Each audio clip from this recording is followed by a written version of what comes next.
Hello and welcome to this tutorial. In this tutorial I will show you how you can publish your app in the app stores. Click on the Releases section in the App Designer. In order to publish an app in the App Store, you must have subscribed to the Platinum plan. In the subscription area you can choose and book your plan.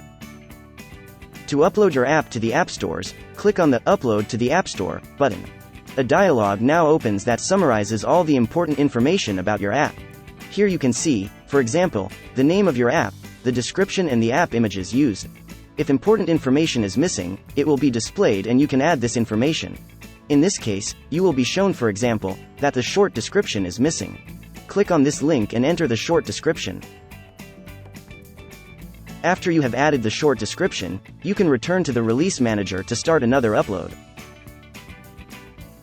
With the help of the Preview button you can look at your app again before uploading. If everything is okay, you can click on the Upload to the App Store button to start the upload. Your app is now in the status processing, and is being checked by our team.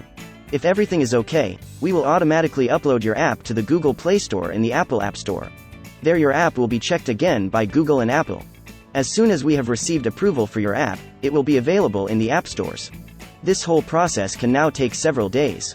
As soon as there are status changes to your app, you will be notified by email. You can also check the status of the upload here at any time. That's it. Have fun and see you next time.